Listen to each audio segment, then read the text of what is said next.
Okay, good morning to us. So this will be our discussions for introduction to the philosophy. Because of the unfavorable conditions, we will have this set up. Try to watch, understand, and if you have a question, you can reach me through our GC or through PM.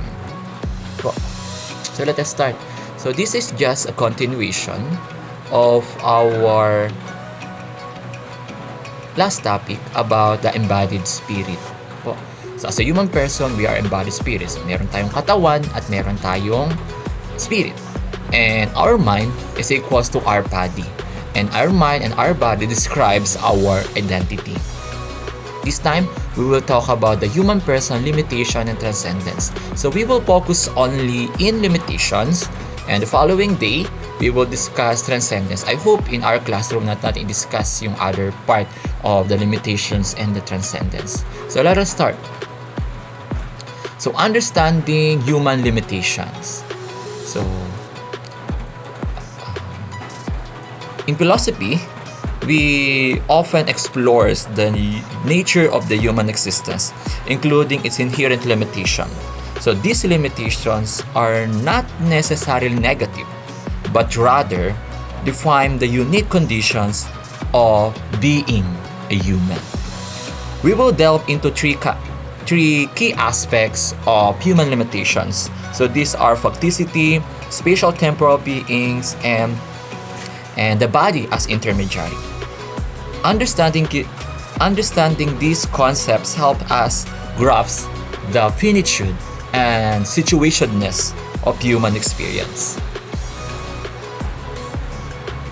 So let us start in facticity. Have you ever stopped to think about the things in your life you didn't choose?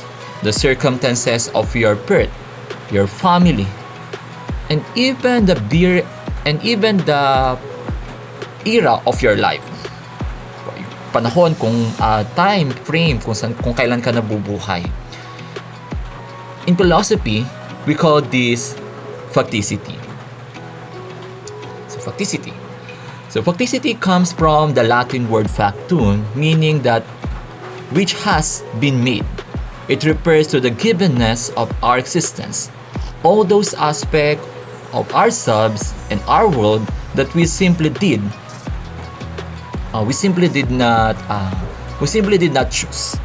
Think of it as the unchosen foundation of our beings. Hindi natin napili pero bahagi ng kung sino tayo. Pangalan natin, family members natin, kung saan tayo tumira, kung saan tayo pinanganak, that is part of our facticity.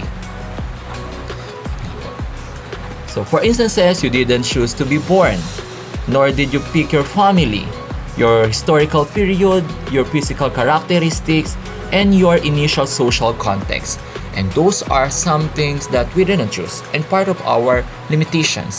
Hindi natin napili yung magiging pangalan natin, hindi natin napili kung sino ang magiging family members natin, hindi natin napili kung saan tayo titira o kahit anuman. So what is the limitation here? So what's the limitation here means that facticity sets the initial conditions and boundaries of our possibilities. It represents the unalterable that it is of our existence. It is the ground upon which our lives unfold, the unchangeable starting point from which all our choices and freedoms emerge. So it means that understanding facticity isn't about feeling constraints, hindi tayo nakakulong in our facticity, but about recognizing the fundamental conditions of our being. It is a powerful concept that helps us appreciate the unique circumstances of our lives and the freedom we do possess within those given realities. So again, in facticities in a nutshell, we can conclude that facticity serves as the foundations of who we are. Our family, sabi ko kanina, yung family natin, pangalan natin, kung saan tayo tumira, even the scars in ourselves, the scars in our knees, yung sugat po natin, that is part of facticity. Hindi natin may batanggi na naging bahagi yan ng ating nakaraan. So that is simply the facticity. So now let's move on to spatial-temporal beings. For spatial-temporal beings, we often take for granted that we exist somewhere and sometime. But what does it truly mean to be spatial and temporal being? So this fundamental aspect defines our very presence in the world. Spatial-temporal being means our existence is inherently bound by the dimension of space and time. Spatial means space and temporal for the time. We are not disembodied spirits. We are situated beings. We are on this situation. We are on the space and we are on this situation. On the spatial aspect, we occupy a specific location. Our perspective is always from a particular vantage point. You can't be in everywhere at once. And naturally, our physical movement is limited by spatial constraints. So meaning, we are enclosed in this space. Let us say, gusto mo maglaro ng basketball at gusto mo makinig sa klase, ay hindi kayang gawin at the same time or the same place. Kasi your body must be inside the classroom. Pero kahit sabihin natin gusto mong maglaro, hindi mo magagawa yon kasi yung katawan mo ay nasa loob ng classroom at hindi naman natin kayang hatiin ang katawan natin at mapunta doon sa outside.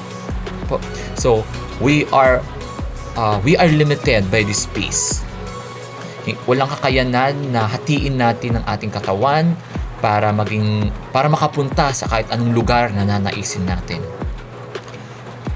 On the temporal aspect,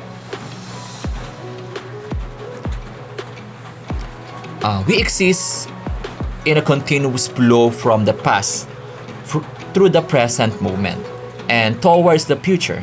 Our lives have a definite beginning and inevitable end, a concept we know as mortality. So, we are bounded by this time. Hindi natin kaya mag-exist sa magkakaibang oras. So the limitation is clear.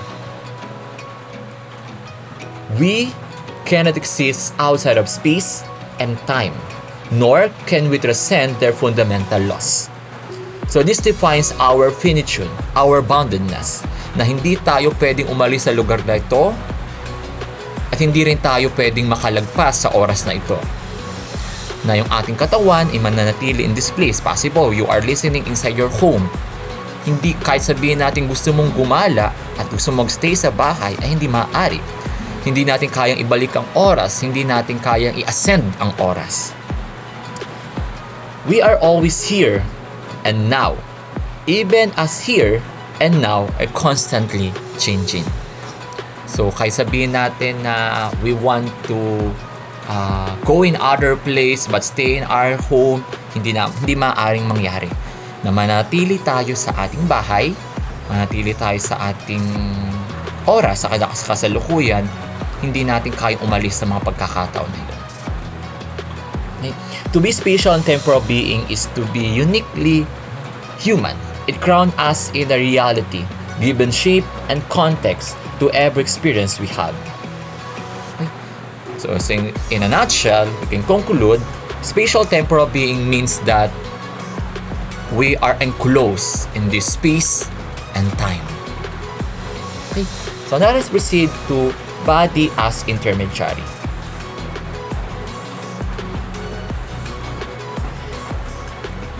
How do we connect with the world around us? It is not just our thoughts, but our very bodies that serve as our primary bridge to reality. Now, let us explore the profound role of the body as intermediary. The body is not just a container for our mind. It is the primary means through which we experience, interact with, and are present in the world. It acts as an intermediary, a crucial link between our consciousness and external reality. So, we have our body and our mind. It explains that we are in this body. We can be on other place. We can be on other body, and all the pains and happiness that we experience is mainly felt by our body.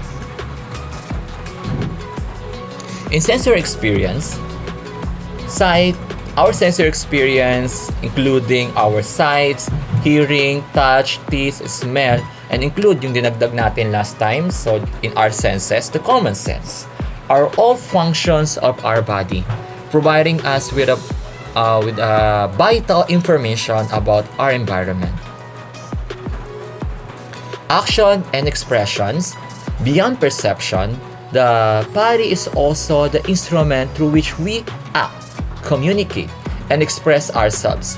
Whether it's speaking, writing, walking, or creating art, our intentions are made real through our physical form. For vulnerability and finitude, yet the body also brings with its vulnerability and finitudes, its susceptibility to illness, injury, decay, and ultimately, the death. May hangganan ang katawan ng tao. It explains that we are a biological being, we are organic being, that later on, we will meet our end as a human being. So what is the limitation here? Our access to the world is always mediated by our body. It has its own inherent limitations. A finite sensory range is a finite physical strength, a finite inherent vulnerability. It is but our most intimate connection to reality. It means that we are constrained by this body. That is, even we say na kaya natin gawin yung bagay po na yon, but because we are limited of this body, hindi natin magagawa. Kaya sabihin natin na gusto natin pumasok sa panahon po na may kalamidad ay hindi maaari because we are protecting our body. We are limited by our body. So the body as intermediary reminds us of our profound connection to the physical world and the unique way we are present within it. It is a testament to our embodied existence that we are limited of this body. Okay, so that's all, and we will have a continuation of this topic about the transcendence. So again, to sum up, pag sinabi po natin na facticity, that is happening from the past na hindi natin kayang baguhin. Therefore, we are limited of the past event. Pangalan natin, yung family members natin, kung saan tayo tumira, and even the scars, the physical scars na meron tayo sa ating katawan, that is part of your limitation, of our limitation. For spatial-temporal being, it means that we are bounded by space and time. Hindi natin kayang umalis sa isang lugar na hindi umaalis ang ating katawan. Hindi natin kayang mag-exceed sa isang oras or bumalik sa oras. Also, for bodies intermediary, we are enclosed in this body. Merong hindi kayang gawin ang ating katawan at meron ding limitasyon ang ating katawan. At ginagamit din natin ang katawan po natin to express our emotions, to express our thoughts, our feelings to other person. Pero hanggang dun lamang kaya ng ating katawan. No? May hindi kayang gawin lahat ng ating katawan. And that's also part of the limitation of the human. And we can conclude that as a human person, even we have our limitation, it means that we need to abide, listen to our limitation. By means of listening to our limitation, we can transcend from our limitations. Po, kaya nating lagpasan ng mga limitations na yan if we know our limitations and find the loophole from those limitations. And our next topic is about the transcendence of the human persons. Okay, so further explanation nito in our next meeting. Thank you and God bless. Stay safe and dry. See you in classroom. Hope. Goodbye.